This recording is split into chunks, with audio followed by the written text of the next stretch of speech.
Welcome to Tabo Eminent Channel. President Abraham Lincoln is shot in the head at Ford's Theater in Washington, D.C. on April 14, 1865. The assassin, actor John Wilkes Booth, shouted, "Sic semper tyrannis." Ever thus to tyrants, the South is avenged, as he jumped onto the stage and fled on horseback. Lincoln died the next morning. Booth, who remained in the North during the war despite his Confederate sympathies, initially plotted to capture President Lincoln and take him to Richmond, the Confederate capital. However, on March 20, 1865, the day of the planned kidnapping, the president failed to appear at the spot where Booth and his 6 fellow conspirators lay in wait. Thanks for watching. Request you to subscribe the channel. 2 weeks later, Richmond fell to Union forces. In April, with Confederate armies near collapse across the South, Booth hatched a desperate plan to save the Confederacy. Learning that Lincoln was to attend Laura Keene's acclaimed performance in Our American Cousin at Ford's Theater on April 14, Booth plotted the simultaneous assassination of Lincoln, Vice President Andrew Johnson, and Secretary of State William H. Seward. By murdering the president and 2 of his possible successors, Booth and his conspirators hoped to throw the U.S. government into a paralyzing disarray. On the evening of April 14, conspirator Lewis T. Powell burst into Secretary of State Seward's home, seriously wounding him and 3 others, while George A. Atzerodt, assigned to Vice President Johnson, lost his nerve and fled. Meanwhile, just after 10 p.m., Booth entered Lincoln's private theater box unnoticed, and shot the president with a single bullet in the back of his head. Although Booth had broken his left leg jumping from Lincoln's box, he succeeded in escaping Washington. The president, mortally wounded, was carried to a cheap lodging house opposite Ford's Theater. At about 7:22 the next morning, he died, the first U.S. president to be assassinated. Booth was a well-regarded actor who was particularly loved in the South before the Civil War. During the war, he stayed in the North and became increasingly bitter when audiences weren't as enamored of him as they were in Dixie. Along with friends Samuel Arnold, Michael O'Loughlin and John Surratt, Booth conspired to kidnap Lincoln and deliver him to the South. On March 17, along with George Atzerodt, David Herold, and Lewis Powell, the group met in a Washington bar to plot the abduction of the president 3 days later. However, when the president changed his plans, the scheme was scuttled.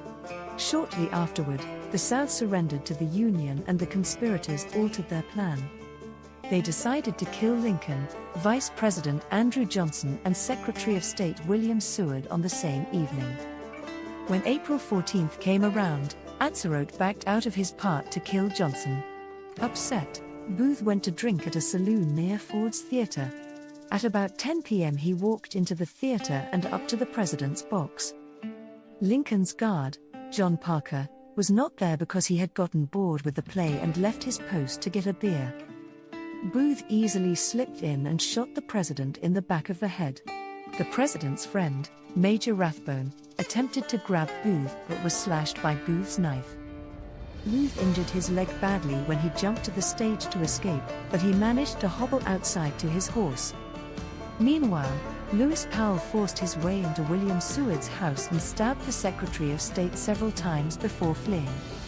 Booth rode to Maryland with David Herold and stopped at the home of Dr. Samuel Mudd, who placed splints on Booth's leg. They hid in a barn on Richard Garrett's farm as thousands of Union troops combed the area looking for them. The other conspirators were captured, except for John Surratt, who fled to Canada. When the troops finally caught up with Booth and Herold on April 26, they gave them the option of surrendering before the barn was burned down. Herold decided to surrender, but Booth remained in the barn as it went up in flames. Booth was then shot and killed in the burning barn by Corporal Boston Corbett. On July 7, George Atzerodt, Lewis Powell, David Herold, and John Surratt's mother, Mary, were hanged in Washington. The execution of Mary Surratt is believed by some to have been a miscarriage of justice. Although there was proof of Surratt's involvement in the original abduction conspiracy, it is clear that her deeds were minor compared to those of the others who were executed. Her son John was eventually tracked down in Egypt and brought back to trial, but he managed, with the help of clever lawyers, to win an acquittal. The assassination of Abraham Lincoln. Location: Ford's Theater, Washington, D.C. Event: Lincoln was attending a play titled Our American Cousin with his wife, Mary Todd Lincoln. Time: around 10:15 p.m. Shooter: John Wilkes Booth, a well-known actor and Confederate sympathizer. The attack: Booth entered the presidential box unchallenged and shot Lincoln in the back of the head with a .44 caliber Derringer pistol. He then jumped onto the stage, breaking his leg in the process, and allegedly shouted "Sic semper tyrannis." Thus always to tyrants, the motto of Virginia. Aftermath: Lincoln was carried to a nearby boarding house, the Peterson House, where he died the next morning, April 15, 1865. At 7:22 a.m. Booth fled, but was found 12 days later and killed by Union soldiers in a Virginia barn. Lincoln's assassination was part of a larger plot to revive the Confederate cause by killing the top Union leadership, but Booth's actions only hardened the North's resolve during Reconstruction.